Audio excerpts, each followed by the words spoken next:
Hey guys, Warship God 2005 here, and we're back with the Manitoba Riverboat series. And today, it's going to be one of the most known Lake Winnipeg vessels. She is loved by everybody who knows of her. She was the pride of the lakes, and now she's the pride of a museum. This just so happens to be the history of the much-loved Manitoban flagship, the SS Keenora. The Keenora story began 126 years ago in Ontario's, the province to the east of Manitoba's Lake of the Woods. Not much is known about her early phase of construction, as it was pre-1897, but it is known that the Keenora was laid down in 1896 and launched in 1897. Her job was to carry passengers and freight. She had 65 cabins for passengers, she was 128 feet long, and had a top speed of 15 knots. I couldn't find anything else in her statistics, despite looking for several hours. And there's a reason, which you'll see later, why I can't use her current ones. But anyways, Keenora traveled up and down Lake of the Woods and Rainy River, from Rat Portage to Little Forks. She would do this run for just over a decade. However, it wasn't to last. In 1901, the Ontario and Rainy River Railway was built, causing the Keenora, along with a ton of other boats all over the world, to start losing business. Then the railway was taken over by Canadian Northern, which was later taken over, along with 250 other bankrupt railroads, by Canadian National, pesky governments. So, in 1915, she was sold to a consortium of lawyers, of all people. Who knows why. Those lawyers just happen to be from Manitoba's capital and my hometown of Winnipeg. But how do you move a 128-foot-long ship from Lake of the Woods to Winnipeg? Well, in 1917, the Keenora was transported by railroad flat cars after being dismantled.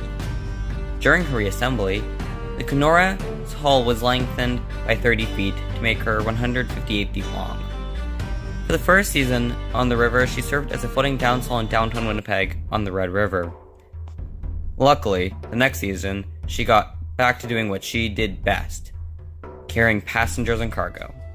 This time, starting in Winnipeg and going to Warren Landing, located at the northernmost point of Lake Winnipeg, where her passengers and cargo were transferred to smaller ships, as Keenora was too large to venture into the very shallow Nelson River up to Norway House.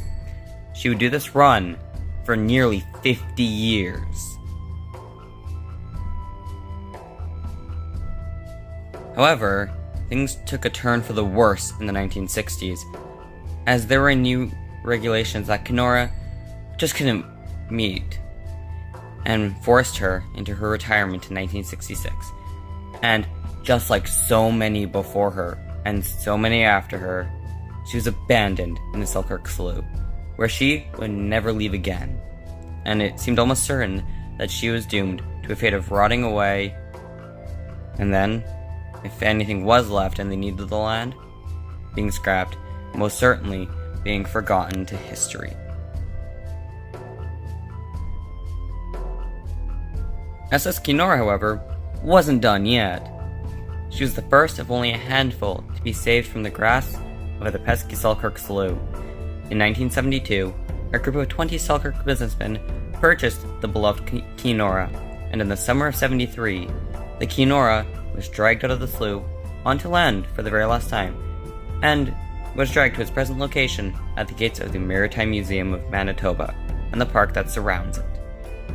The SS Keenora opened to the public on October 20th, 1973, and ever since has been the centerpiece of the museum, and now has been joined by a handful of smaller ships, all flanking her, all in a triangle formation, Keenora at its center and at the spear.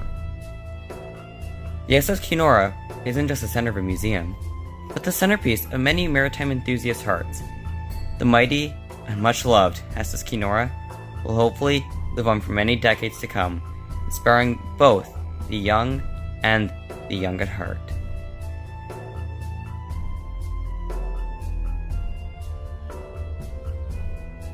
Hey guys, editor Worship Guy 2005 here. I just want to say, I hope you enjoyed the video.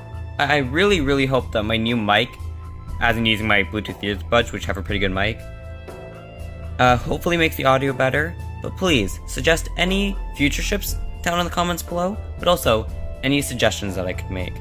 I have been learning from the Selkirk incident.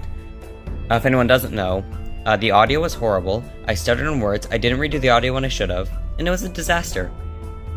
Filming this alone, I filmed the audio so many times. It was ridiculous. Not the editing bit, but everything else. But anyways, leave your thoughts and comments down below. Don't forget to like, share, and subscribe, as everyone says, although I don't believe in saying it, as if you like my content, you will. Or hopefully will. You get the point. Anyways, this is the Worship Guy 2005, I'm sorry. This is a blooper reel.